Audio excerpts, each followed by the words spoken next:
a motivational anthem.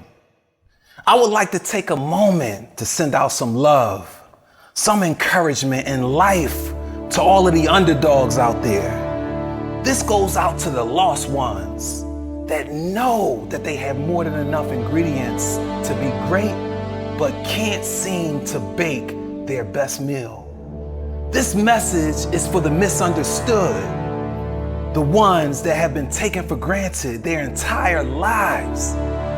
To the people with the worst luck, this message is for you.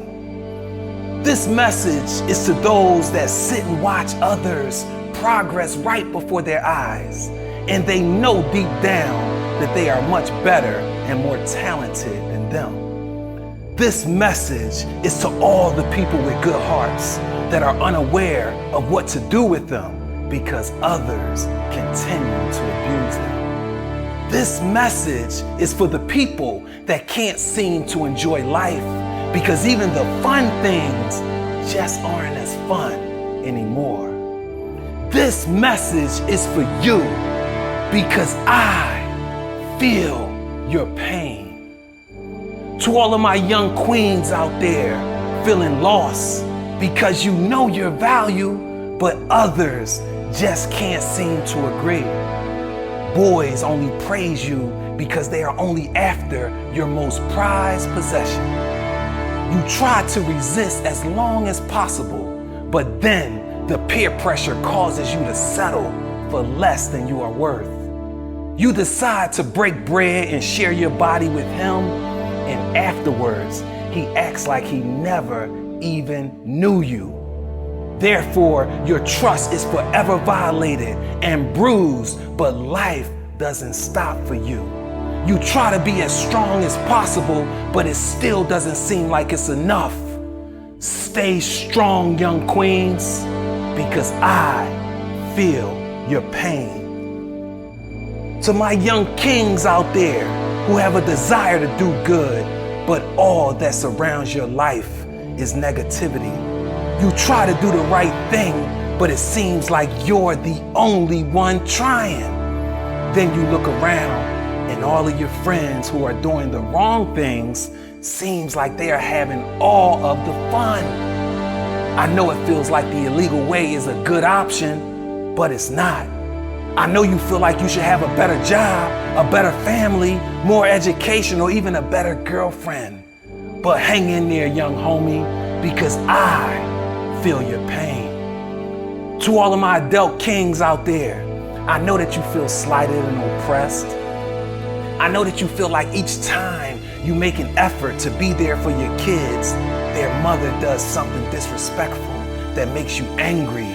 And then you look to the courts for help and they make it even worse, almost like they want you to fail. You tried school, you tried the relationship, you followed through on the advice and things still aren't working out. You filled out hundreds of job applications but never get called back because of your criminal record. You want to make change, but after getting out of prison, you just feel lost. To all of my underdog kings out there, you stay the course, my brother, because I feel your pain. And to all of my adult queens out there holding it down, compensating for everything that everyone else is not doing, but still managing to look beautiful. To the single parent queens that hold down the fort and sacrifice all of what they have for the children because their father is not in the picture. The queens that tell themselves that one day things will get better, but that day never seems to come. To my queens that can't get the same salary as equally qualified men, but are still required to do the same jobs.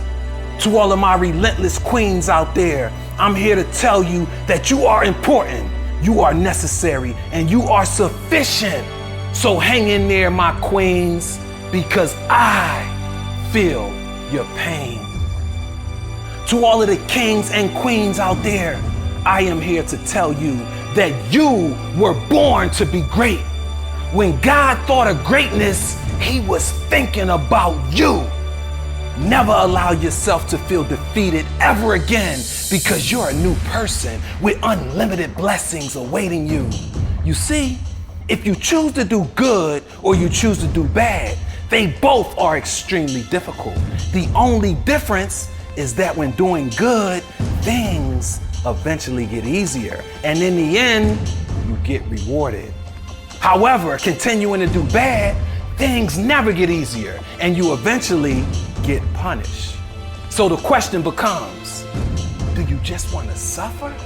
Or do you want to suffer for righteousness' sake? The truth is that you are a winner. So stop walking around with such a negative attitude. You see, good things happen when we feel good. All of the odds are stacked in your favor.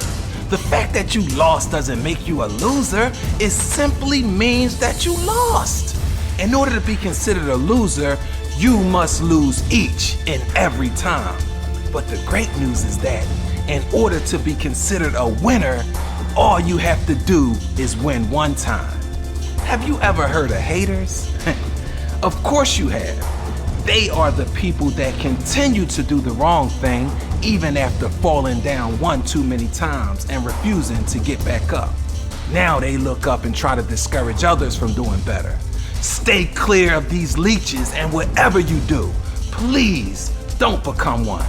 Never take advice from anyone who doesn't have what you want or have never been where you are. Promises are for people whose words are not credible. Once your thoughts, your words, and your actions are aligned, there's no need to make promises because you become one with your word. Never forget, you are a child of God, a chosen generation, a peculiar people, a royal priesthood. You are more than a conqueror. The race is not given to the swift nor to the strong, but to he that endures to the end. So never lead a track after running a bad race. It's a marathon, not a sprint. And never think you won the marathon after only running a good race, because the biggest time for a letdown is after a victory. What about competition? Well, I'm glad you asked. Competition is an artificial method used to mask one's insecurities at the expense of another.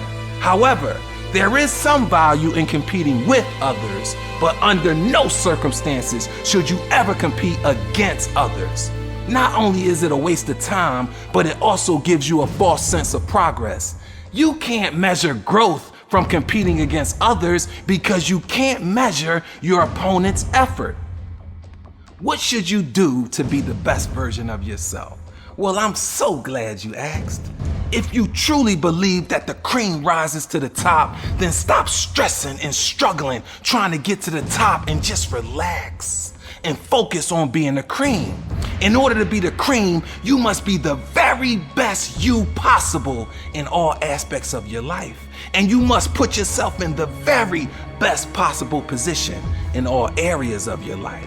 You see, what Oprah, President Obama, and Bill Gates all have in common is that they didn't have the perfect plan, but they had an idea. They moved on their ideas with desire and passion while creating a plan. They stayed the course with discipline and consistency, and with the secret sauce that makes everything happen. Yes, the secret sauce is belief. You see, faith is what accesses all blessings, but fear cancels them. Why did I have to share this message with you? I'm so glad you asked, because if I don't let out the old, I won't have any room to receive the new blessings. It's your time to let go and just go. If it's meant to be, it will return. Just go and press toward the mark, and never, under no circumstances, ever take your eyes off the prize. I know it's hard and may even seem impossible, but we all must first get uncomfortable in order to get comfortable. So stand up erect and represent yourself. You have everything you need to be great. Stop chasing appetizers like money and things, but instead chase the main course, which is character and purpose, and you'll attract more appetizers than you can ever eat. all of the answers to life's problems are in the mirror. You see, life is perfect, but it's the imperfect nature of human beings that make it difficult to accept. Regardless of how good your intentions or motivations are, if you are broken, the only place you can lead someone to is to a place of brokenness. What's the formula for greatness? Well, I'm so glad you asked. The formula for greatness is to first get to know yourself. And then you must accept yourself. And finally, you must love yourself. Then and only then are you prepared to truly give yourself to others and help them become great. Master yourself and life will forever bow down to you. Master yourself and life will forever bow down to you. Master yourself and life will forever bow down to you. Thank you. This is Marc Baxter, the greatest motivator in the world.